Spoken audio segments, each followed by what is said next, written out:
Hey, what is up everybody? It is Mr. Boylan, and today we are going to distinguish between unsaturated, saturated, and supersaturated solutions and investigate factors that influence solubilities. 4. We will then compare the effects of temperature and pressure on solubility. 5. We will describe the effects of bonding and polarity on solubility. So basically, we're gonna really dive into solutions and get a better understanding of what's going on. Okay, and the last thing we wanna look at in this video is think about some things that will affect the solubility. One of those things is pressure. Keep in mind that pressure affects only the solubility of gases in liquids. Generally speaking, when we're talking about pressure, an increase in pressure will increase the solubility of a gas. You can get more gas to dissolve the higher the pressure is. Think of your pop cans when they're under pressure before you open them.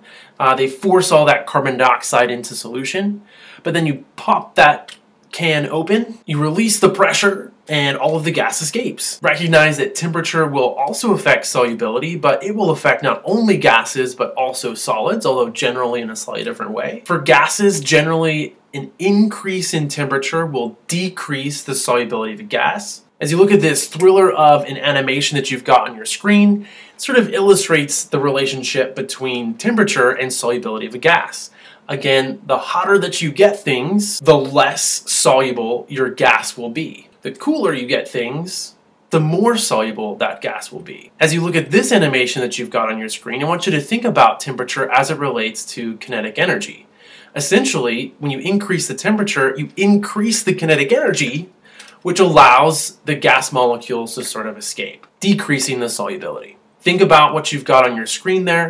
When you heat things up, you increase the kinetic energy, therefore decreasing the solubility as the gas molecules escape from solution. So notice the solubility graphs for gases often indicate sort of change in the negative direction. In other words, the hotter you get it, the less soluble the gases are. However, increasing the temperature will usually increase the solubility of a solid. Notice now with the solubility graph that we have for solids, most of them you're able to dissolve more in solution the hotter you get things. And again, you're still increasing the kinetic energy, but now we're talking about a solid, so we're able to sort of attack that solid solute a little bit more to get it to dissolve into solution. And then lastly, we want to take a look at how the type of bonding, polarity, and intermolecular forces will affect solubility. Generally speaking, you can use the like dissolves like as a rough and ready rule for predicting whether or not one substance will dissolve in another. And so by that I mean polar things will typically dissolve other polar things, and non-polar things will typically dissolve other non-polar things. And many times when we talk about how bonding and polarity and intermolecular forces affect solubility, we'll say they're either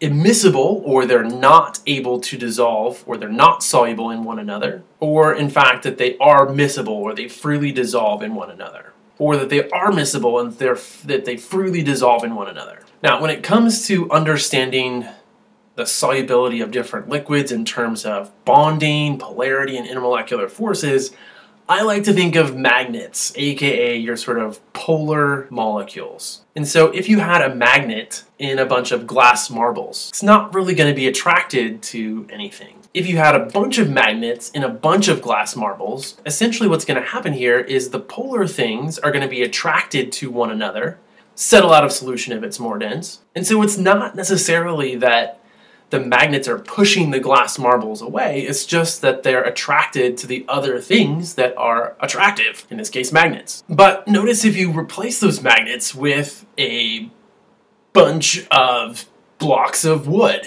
we're not going to see that same separation.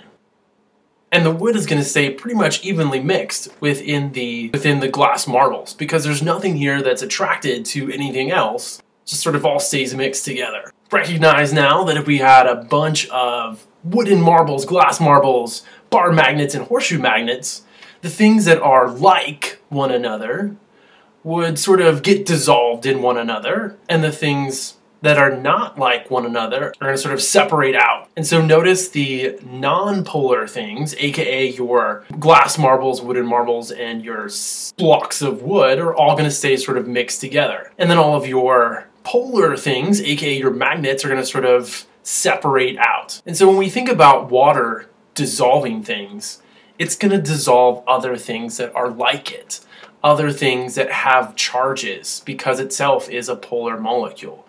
So water does a really great job of dissolving ionic compounds which have charges, and does a really great job of dissolving other polar things, things that have charges on it. On the other hand, it does not do a very good job of, for example, dissolving oil.